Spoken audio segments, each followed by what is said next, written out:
My name is Lily Carter, and if you told me a year ago that my own father would turn my life into a public spectacle, I would have laughed. We weren't perfect, but we were a family, or at least that's what I thought.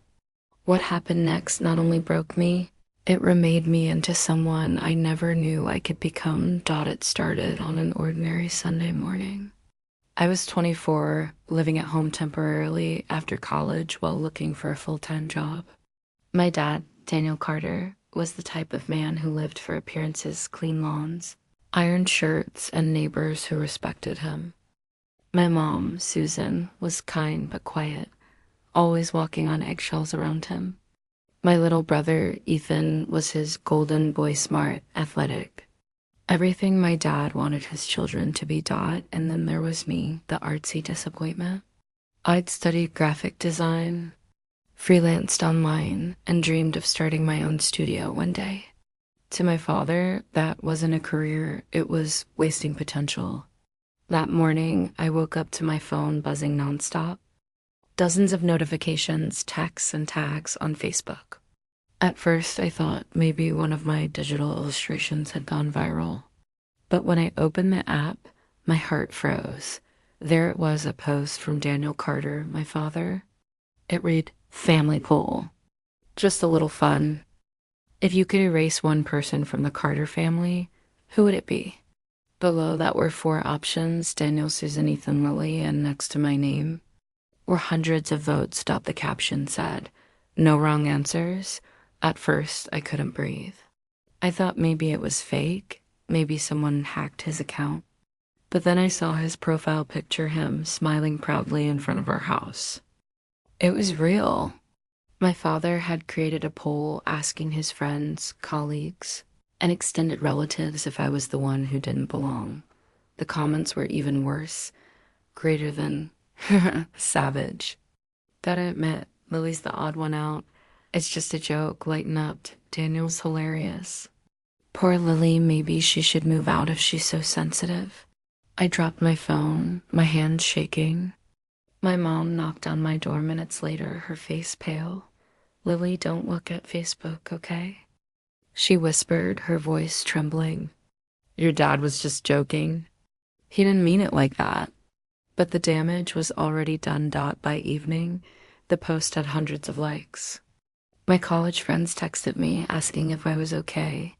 My old art teacher messaged me privately saying, "I'm so sorry, Lily. That was cruel." When Dad came home that night, I confronted him. "How could you post that? What were you thinking?" He smirked, half laughing as he opened a beer. "It was a joke, Lily. You need to stop being so dramatic. Everyone knows I love you. Love me?" I snapped. "You humiliated me in front of everyone?" "Relax," he said, waving his hand. "Maybe if you had a thicker skin, you'd survive the real world. You're too emotional, that's why you fail." Those words cut deeper than the poll itself. Mom stood behind him, her lips trembling but silent. Ethan avoided my eyes. That night, I cried harder than I ever had before. Not because of what strangers thought, but because my own father treated me like a joke. The next morning, I packed my bags. I didn't tell anyone. I just left a note on the kitchen table. "If I'm the one everyone wants erased, I'll save you the trouble." I took a bus to Seattle, where my best friend Maya Lopez lived. She opened her door and hugged me without a word. "You're staying here as long as you need." She said. At first, I was broken. I spent days staring at my phone, rereading the poll, watching as it got shared and reposted by people calling it the funniest family roast ever. My father even went on local radio, joking about it, greater than "it was all in good fun." Lily's a creative soul, should turn it into art, I'm sure. But I didn't laugh. Maya pushed me to refocus. "Prove him wrong," she said. "You always said you wanted your own design studio. Start small. Make something out of this pain." So I did. I called it Erase Studio, the logo, a half-erased pencil drawing turning into a phoenix. It was symbolic of me burned, humiliated, but still alive. At first, it was slow. I posted designs on social media posters, digital portraits, art about family, identity, and forgiveness. My first viral post came when I shared a digital piece titled "The Pole That Made Me." It showed a girl dissolving into pixels with a caption greater than "You tried to erase me, but I learned to redraw myself." That post exploded. Artists, influencers, even mental health advocates shared it. People DM'd me saying it gave them courage to stand up to family bullying. Within weeks, I had thousands of followers and my first real clients, while my dad's poll faded into internet history. My art began to rise. Months later, I was invited to speak at a local art event. The topic? Turning pain into power.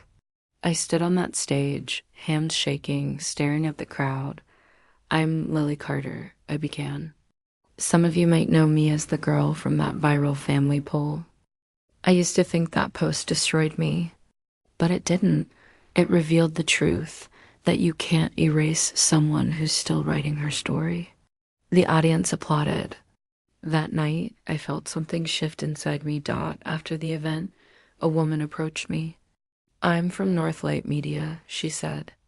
"We'd love to collaborate with you for an awareness campaign on online humiliation. Your story could help a lot of people." I couldn't believe it. By the end of that year, Erase Studio became a recognized name in the art therapy and awareness space. My designs were featured on mental health blogs, and one of them, a minimalist poster reading, "Erase the Pain, Not the Person," was displayed in community centers across the country. And then, one day, I got a message I didn't expect from Susan Carter. "My mom, your dad had an accident. He's in the hospital. He wants to see you." I stared at the message for a long time. A mix of anger, sadness, and confusion flooded me. Maya put her hand on my shoulder. "You don't owe him anything," she said softly, "but maybe you owe yourself closure." So I went. When I walked into the hospital room, I almost didn't recognize him. Daniel Carter, the man who once seemed 10 feet tall, lay pale and weak, an oxygen tube across his nose. His eyes widened when he saw me. "Lily," he whispered. "You came." For a long moment, neither of us spoke. Then he said, "I saw what you've done. Erase Studio. You made something beautiful out of what I did." Tears filled his eyes. "I was cruel. I thought I was teaching you toughness, but I was just breaking you." For the first time, I saw regret, not pride, not mockery, but real regret. I sat beside him. "You can't erase pain, Dad. You can only learn from it." He nodded weakly. "I'm sorry, Lily. I wish I could take it back." I squeezed his hand. "You can't take it back, but you can be better. Start there." He smiled faintly. "You already did." After he recovered, things changed. Not magically, but slowly. My dad deleted his old Facebook page and joined one of my awareness campaigns, giving a short recorded apology. It wasn't perfect, but it was real. "Words can wound," he said in the video. And sometimes the people we wound most are the ones we claim to love. Don't wait until you lose them to realize their worth. That clip went viral too, not because people loved him, but because they saw redemption and imperfection. Our relationship remained complicated. But I learned something valuable. Forgiveness doesn't erase the past, it sets you free from it. Years later, I was invited to give a TED-style talk titled "The Pole That Tried to Erase Me." Standing under bright lights, I looked at the crowd, hundreds of faces waiting for my story. "I used to think being loved meant being accepted," I said. "But sometimes the people closest to you can't see your worth. When that happens, you have two choices: shrink into the shadow they put you in, or step into the light yourself." I paused, scanning the audience. I chose light.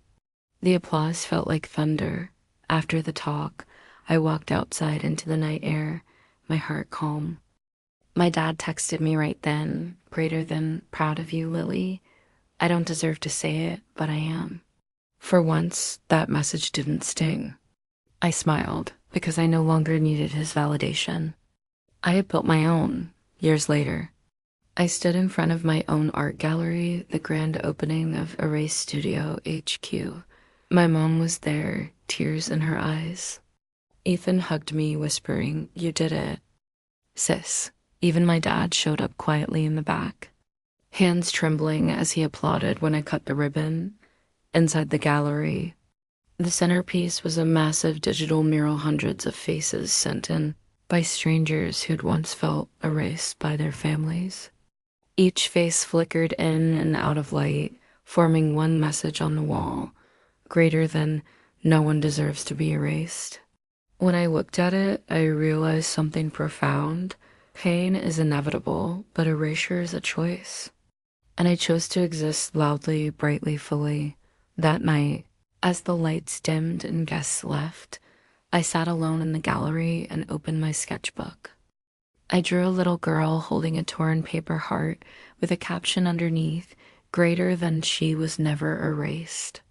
She was rewritten, and maybe that's the truth for all of us. Sometimes life will try to delete you with betrayal, humiliation, or silence. But you get to decide what happens next. You can disappear, or you can redraw yourself. I chose to draw again, and this time the world finally saw me.